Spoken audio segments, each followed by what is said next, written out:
Buenos días o buenas tardes, dependiendo de la hora en la que lo estén viendo. Esta ocasión, el equipo de Pachapa va a entrevistar y va a tener una conversación con Fernando Mejía Cordero, médico por la Universidad Nacional Mayor de San Marcos y especialista en enfermedades infecciosas y tropicales e investigador por la Universidad Peruana Cayetano Heredia. Bueno, buenos días, Fernando, ¿cómo estás? Espero que hayas Tal. pasado o estés pasando unas fiestas patrias lindas con toda la familia. Bueno, eh, como primera pregunta, quisiera que nos comentes cuáles son las acciones preventivas por parte de la población frente a la COVID-19. Ok, mira, Russell, lo más importante, y esto tiene que quedar bien claro a toda la población, es el cambio de conducta de cada persona. ¿Sí? No existe ninguna ampolla, no existe ninguna pastilla, ninguna gotas, y estoy hablando como manejo farmacológico, que prevenga la infección de COVID. Lo único que ha demostrado que previene el COVID son 4 cosas. La primera y la más importante, mantener una distancia de al menos 1,5 metros, idealmente 2 metros entre persona y persona. 2, el uso de mascarillas. Las mascarillas tienen que usarse cada vez que uno sale de casa. Y dentro de casa, si es que uno tiene síntomas o tiene personas que forman parte de los grupos de riesgo, ¿no? 3, esto especialmente en lugares cerrados como transporte público, el uso de las pantallas faciales, las caretas faciales, ¿no? Por eso es que la recomendación es que si uno viaja en transporte público, tiene que usar careta facial. Si uno va a viajar en un bus interprovincial, en avión, pantalla facial. Eso disminuye también la probabilidad de contagio. Y 4, que es importante, es ambientes ventilados. ¿Qué significa? Si yo cierro todos los ambientes y no permito la circulación de aire, el riesgo de contagio se incrementa. Entonces tengo que abrir ventanas.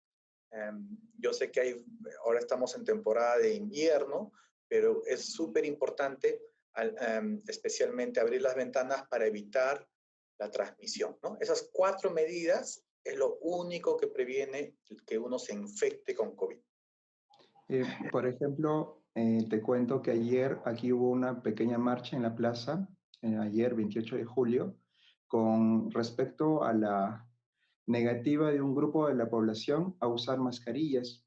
¿Por qué? Porque vulnera sus derechos, su libertad y tienen la idea de que causa hipoxia o algún daño en los pulmones o hasta incluso a nivel cerebral cuando uno usa esta mascarilla. ¿Qué nos podrías decir sobre esto? No, eso no es así. Las mascarillas no generan que falte oxígeno ni nada por el estilo, ¿no?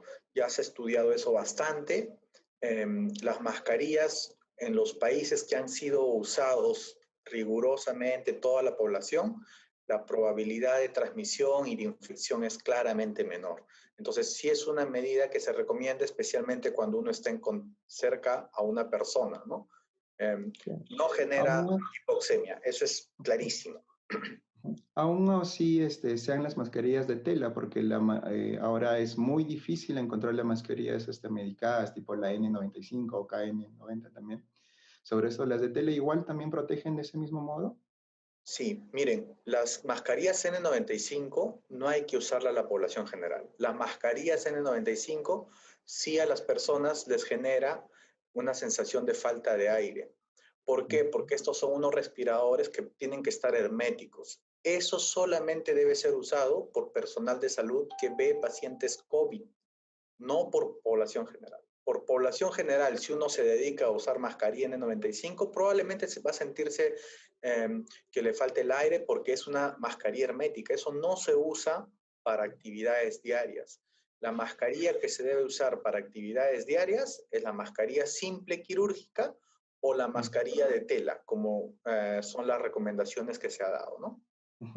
Otro punto también que se observa acá en la ciudad de Ayacucho y también supongo que debe estar en Lima, al ingreso de algunos locales comerciales o incluso hay lapostas que ponen una especie de alfombra con alguna especie de lejía o base para limpiarse los pies. Eso es realmente efectivo porque cuando uno ingresa allí, lo ve en un estado que más da la apariencia de ser un centro infeccioso que otra cosa.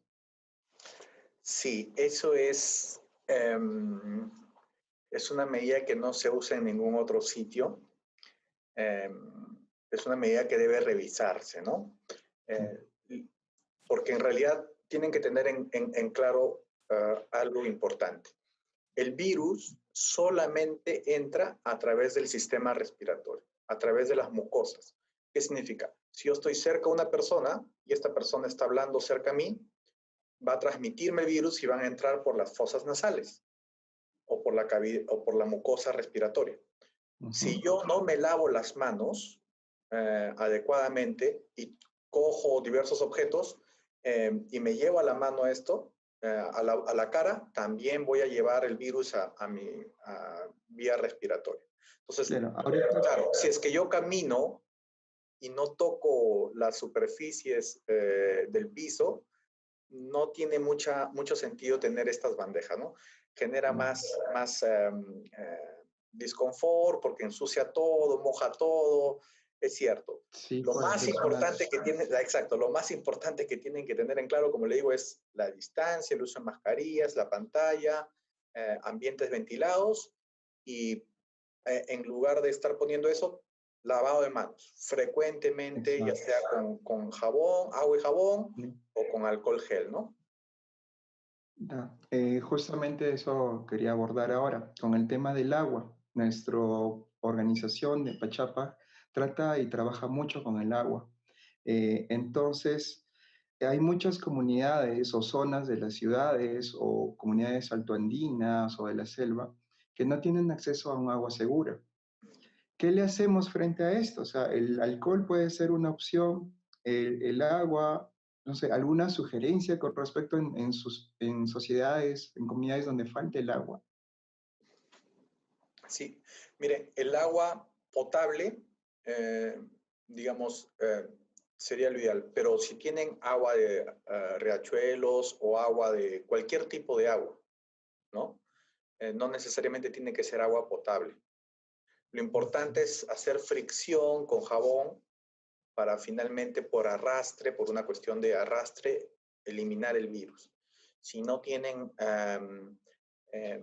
agua de cualquier tipo, aunque no sea potable, puede ser alcohol o alcohol gel, ¿no? También la idea es friccionar las manos y eliminar los detritos con el virus, ¿no? Y, por ejemplo, una vez ya que nos lavamos el agua, intentamos que esta agua se vuelva corriente, digamos, en una reserva, un balde con un cañito de Uh agua y -huh. poderlo usar. ¿Qué cosa hacemos con este agua, resultado de lavarnos la mano, con esto que ya es un desecho, un agua gris? Porque, por ejemplo, aquí en Ayacucho tenemos la comunidad, por ejemplo, de Mollepata, en la cual mucha parte de esta zona de la ciudad no tiene un servicio de desagüe. Y el sistema que ellos han optado durante muchos años es usar estas aguas grises que usan del lavado de ropas o del lavado de sus insumos de algunos lavaderos, va por una tubería y se bota directamente hacia la calle, a calles que no están pavimentadas, que no tienen sistemas de drenaje, nada. Entonces, podríamos tentar tal vez investigar o proponer alguna forma de tratar este agua en zonas en donde no hay desagüe. Claro, va a ser importante que estas aguas eh, con las que se lavan las manos, la ropa y que son desechadas, no entren en contacto con personas, ¿no? Es importante tratar de por lo menos estar alejado de esos sitios. Yo sé que es difícil, lo ideal es que haya un sistema de desagüe adecuado, ¿no? De aguas servidas o de aguas no, digamos, contaminadas. Pero si no es posible en el corto tiempo, por lo menos las personas no deberían tener contacto cercano con por los sitios donde normalmente se drena, ¿no? Entonces esto desencadena en la tercera pregunta, que ya lo veremos en su debido tiempo. Bueno, ahora pasamos a la segunda pregunta, que es sobre el tema de qué hacer ya cuando uno es diagnosticado con la COVID, qué actitud, qué acciones tomar desde casa, como paciente, como familia.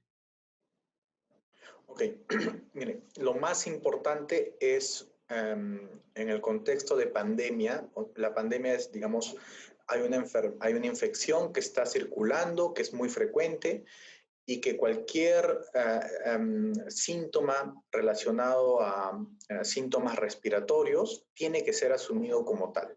¿Qué significa? Si yo tengo dolor de garganta, tengo estornudos, puede ser un resfrío, sí, pero tengo que pensar yo que puedo tener coronavirus. Entonces, toda persona sintomática respiratoria tiene que aislarse. Eso es lo más importante. Si yo me aíslo, apenas siento algún síntoma relacionado a un síntoma sugerente de un resfrío o de coronavirus, me aíslo. El aislarme va a servir para, uno, proteger a mi familia y proteger a las personas que estoy en contacto. Puede que no tenga coronavirus, pero ¿y por qué es importante esto? Porque las pruebas no siempre confirman a todos los casos y no siempre descartan a todos los que no están infectados. Entonces, usar la prueba no te va a decir a ti finalmente que tienes o que no tienes coronavirus, ¿no? Si la prueba sale positiva, bueno, pero lo más importante es que si es que la prueba sale negativa, no te va a descartar a ti que tengas coronavirus. Entonces, y eso es un problema de entendimiento de las personas, porque las personas cuando empiezan a sentir síntomas, buscan la prueba. Las pruebas les salen negativas y piensan, ya no tengo nada, se confían, la enfermedad, uno no lo monitoriza adecuadamente, la enfermedad progresa y finalmente terminan siendo hospitalizados o estando muy graves, ¿no? En algunas personas.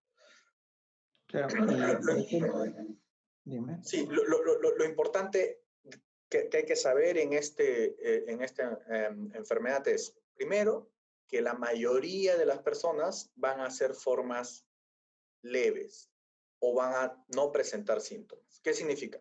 Si yo tengo 100 personas infectadas, de esas, entre 85 y 90 o no van a presentar síntomas o van a presentar síntomas leves, ¿sí? Que no van a requerir llegar a hospitalizarse. Entonces, pero todas estas personas van a transmitir y a las personas van a transmitir a las personas con factores de riesgo, los obesos, hipertensos, ancianos, personas que sufren enfermedades pulmonares. Entonces, y estas son las personas que finalmente tienen alto riesgo de hacerse severas y complicarse, ¿no? Por eso es importante que todos asumamos la responsabilidad de, si yo tengo síntomas, inmediatamente aislarme. Eso es lo primero, para proteger a mi familia, para proteger a mi entorno, a los que tengo contacto. Y Si yo por soy ejemplo, positivo, sí. sí, y por ejemplo, en el caso de los niños, cuando hay algún familiar enfermo o ellos también, ¿por qué se está dando este caso de que, bueno, aquí en la ciudad, bueno, en todo el Perú creo que hay muy pocos casos de niños en comparación a lo que es el caso de adultos o mayores? ¿Por qué se está dando ese caso? porque, Porque, porque los niños usualmente para cualquier infección respiratoria son muy poco sintomáticos, presentan síntomas menores, pero transmiten mucho, ¿no? ok. Entonces, la probabilidad de que un niño, si no es obeso, que un niño sano, digamos, enferme y severamente es baja comparado con una persona mayor o comparado con personas con factores de riesgo. Entonces, es importante, si cualquier persona, sea niño, sea adulto, si tiene algún síntoma, aislarse es lo primero, para proteger a su entorno. Y lo segundo es monitorizarse. ¿Cómo me monitorizo? Primero, lo ideal, como lo pude ver en el estudio que hice, es tener un aparatito que nos diga cuánto estamos oxigenando. ¿Por qué? Porque yo empiezo con los síntomas, voy a tener dolor de garganta, fiebre, quizás como un resfrío, pero esos síntomas pasan. Y usualmente en la segunda semana de haber empezado los síntomas es que yo puedo empezar a tener en algunas personas con factores de riesgo, severidad, falta de aire, dolor torácico intenso, y eso uno tiene que tratar de estar muy alerta, ¿no? Además de los síntomas, ver cuánto es la oxigenación. Por eso es importante, idealmente, tener esto, o si no, si uno siente cansancio a un esfuerzo habitual, inmediatamente también acudir. No hay que esperar sentirse que le falta de aire cuando está en reposo, sino cuando hace alguna actividad habitual y siente que se agota más, inmediatamente tiene que acudir a un establecimiento porque el tratamiento, en el estudio que hicimos es, si tú recibes tratamiento que es oxígeno y las medidas que te da el hospital, tempranamente, tu probabilidad de sobrevivir o de vivir es mucho más alta que si tú dejaste pasar el tiempo, no te monitorizaste adecuadamente, llegaste con oxigenaciones muy bajas, ahí por más que se haga todo, la mayoría de las personas fallece, ¿no? Claro, acerca sobre este estudio que hiciste con tu equipo de la Cayetano, fue bastante positivo para poder determinar sobre las formas reales para poder atacar esta pandemia, unas formas un tanto más efectivas que las que el Estado está poniendo. Y esto nos lleva a la tercera pregunta, sobre las políticas del Estado que se está implementando durante la pandemia y ahora fresco nada más sobre el reciente mensaje a la Nación que hizo ayer, el 28 de julio, el presidente, sobre la unificación del sistema de salud y la universalización de la salud también en el Perú. Sobre esto, ¿qué opinión puedes tener sobre cómo el Estado o el gobierno está atacando esta pandemia? Mira, yo creo que hay muchas de las medidas que han ido mejorando, ¿no? Cuando hay una enfermedad nueva, uno tiene que obtener información, analizar la información y plantear políticas claras. Entonces, yo creo, desde mi perspectiva, y es algo importante que ustedes den a conocer, de que los tratamientos, primero, ningún tratamiento hasta el momento ha cambiado el curso de la enfermedad. ¿Qué significa? Si yo me infecté, así tome ivermectina, hidroxicloroquina, citromicina, lo que sea, mis probabilidades de llegar a hospitalizarme son, como les mencioné, alrededor de un 10%. O sea, la mayoría de las personas no va a llegar a hospitalizarse. Entonces, muchas personas creen que tomando cosas se curaron. Y eso transmiten a otras personas que sí van a tener riesgo de enfermarse. Y toman, se automedican, y finalmente estas personas, que en lugar de estar monitorizándose por los síntomas, evaluando su saturación de oxígeno, se confían. Creen que tomar la ivermectina, creen que tomar medicamentos les va a evitar. No, no es así. Yo les digo, la mayoría de las personas, por no decir casi todas, de las personas que terminan hospitalizadas han tomado estos tratamientos y no les ha prevenido que lleguen a hospitalizarse. Entonces, muchas de las personas toman los tratamientos confiando de que va a cambiar la evolución. No se confíen. Acá no hay que confiarse con esta enfermedad. Monitorícense apenas tengan síntomas cercanamente, especialmente en la segunda semana de haber iniciado síntomas, para que puedan llegar oportunamente. Y eso implica dos cosas. Uno, que el Estado reparta estos aparatos que se llama pulsioxímetro y que organice a la comunidad. No en este pulsioxímetro, que es un aparatito pequeño que mide cuánta oxigenación tiene una persona, lo ideal es que sea de una familia, en una casa. Pero si no hay en una casa, por lo menos en un barrio. Organícense quién puede tener este aparato, el vaso de leche, el comedor popular, la parroquia, el dirigente de la comunidad, para que justamente cualquier persona enferma sepa que hay esto y se monitorice para llegar a tiempo al hospital.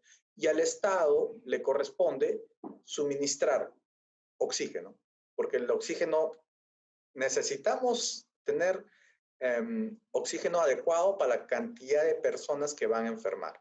Entonces, el Estado ha ido ampliando camas, sí, muchas sin oxígeno, cada vez está ampliando más camas con oxígeno, y a los gobiernos regionales les corresponde eso, tener claro que el elemento más importante para prevenir muertes es detectar tempranamente esta oxigenación baja, y dos, apenas se detecta, que haya un punto de oxígeno en la cual la persona pueda llegar. Esas dos medidas van a disminuir el número de muertes. Eso es por un lado, en la parte de tratamiento. En la otra es cómo evito que la persona no se contagie, ¿no? O sea, son dos cosas.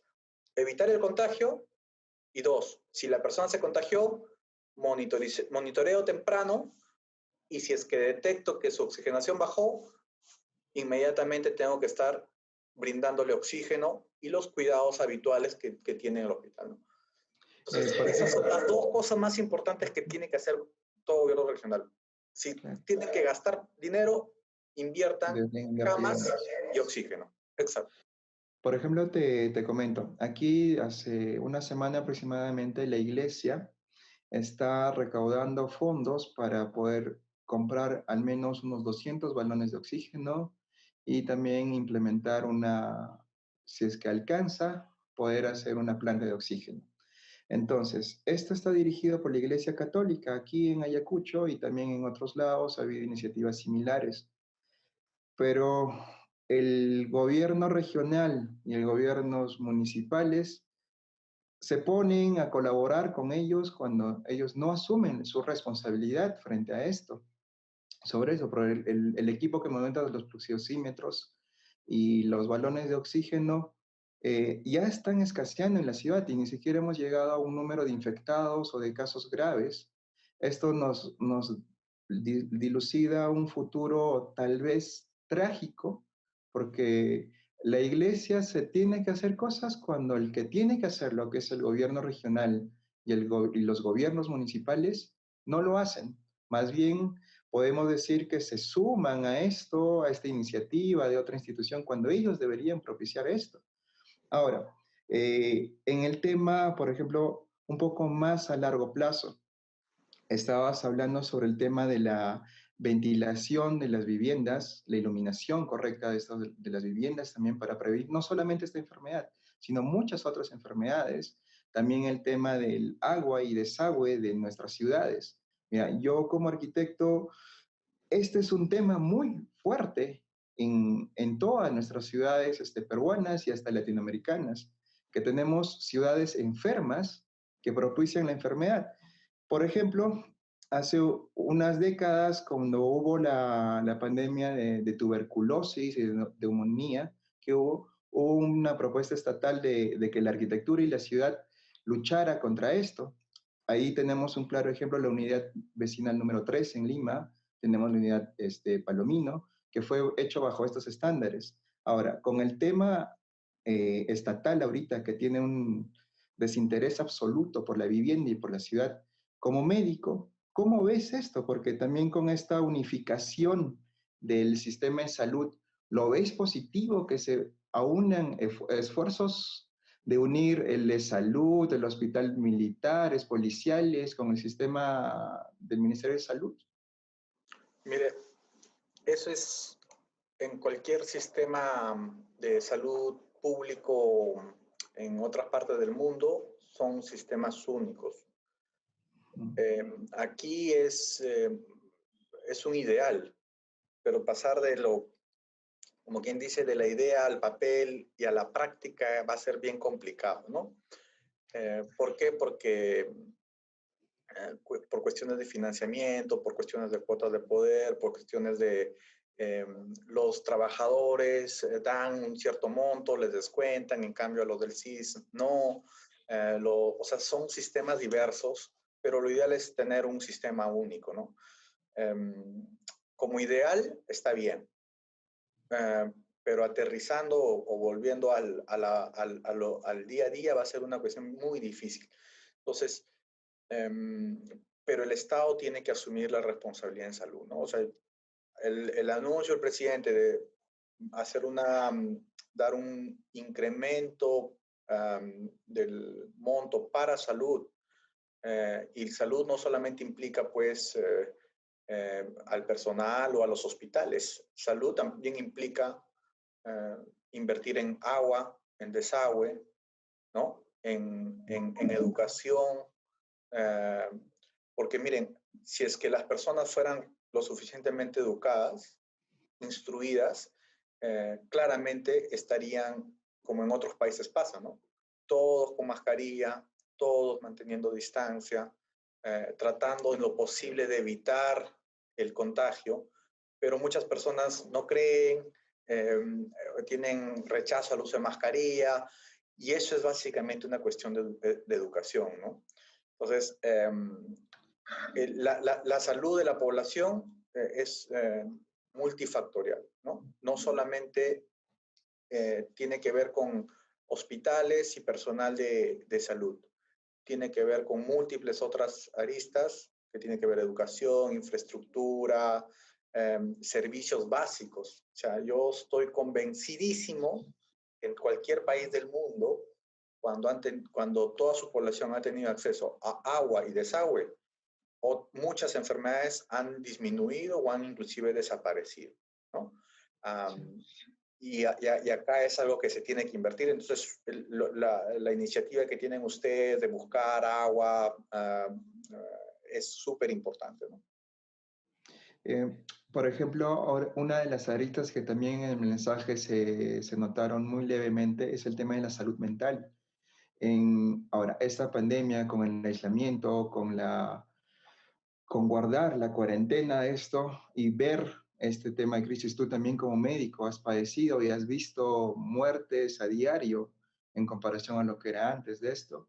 Lo que se ve en la prensa, en los medios, en la internet, que es una vorágine terrible, puede llevar a las personas a una depresión o a una ansiedad también, que lamentablemente esto se vuelve parte de nuestras vidas y, y el mensaje tan débil del gobierno frente a esto nos hace que pensar mucho. Si nosotros como organización civil nos da más trabajo y ver el desinterés del Estado, nos propicia trabajar más con esto, como por ejemplo con el proyecto de la biblioteca sonora que estamos haciendo, que es poder llevar así opiniones, conocimiento de expertos como tú hacia las comunidades campesinas, hacia las comunidades más alejadas, en esta ocasión hacia Chungi, Quispellacta, en su idioma, haciendo el esfuerzo acompañado por antropólogos, sociólogos, para que podamos traducir este conocimiento científico hacia las personas.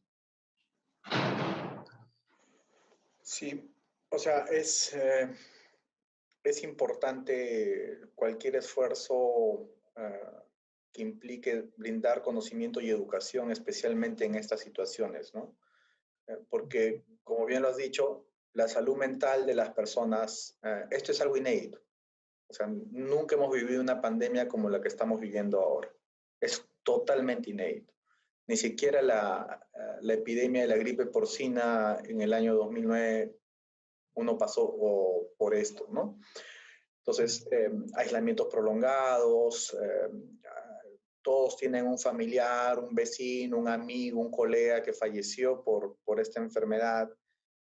Hay mucho miedo y hay muchas personas que se aprovechan de eso finalmente y emiten mensajes que son totalmente irracionales a través de redes sociales y uno no sabe a quién creer, ¿no?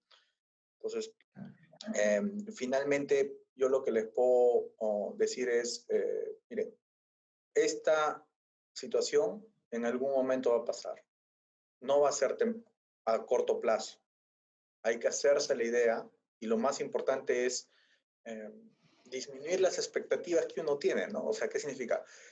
Mi expectativa era estar muy cerca a mi familia, estar con los amigos, es desacostumbrarse temporalmente y quizás por mucho tiempo, yo diría un par de años, a esas costumbres que normalmente hacemos por finalmente evitar que hayan más muertos, ¿no? O más personas afectadas y que Pero después esto va a pasar y debemos todos estar bajo un mismo camino, ¿no? ¿Cuál es el camino?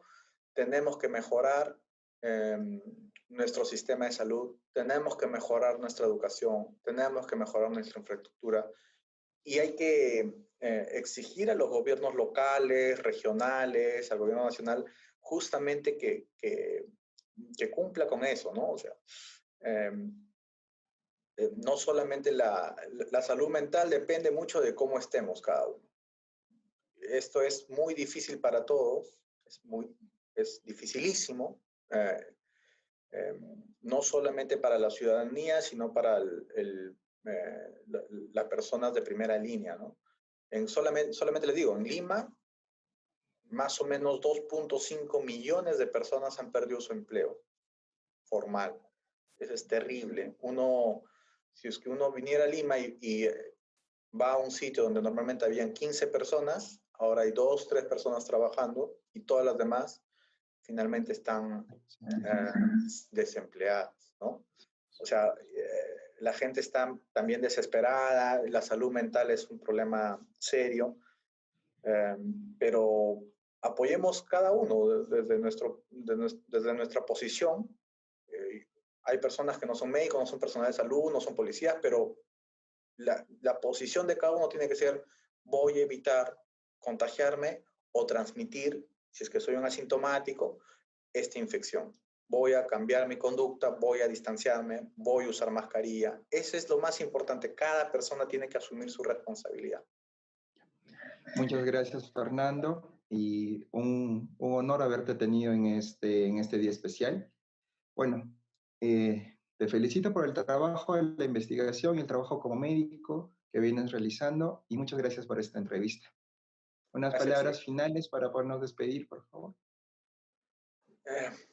Sí, en realidad a todas las personas, primero, eviten contagiarse, por favor. Hagan todos los esfuerzos para evitar contagiarse y eso va a evitar también que contagien si en caso son asintomáticos.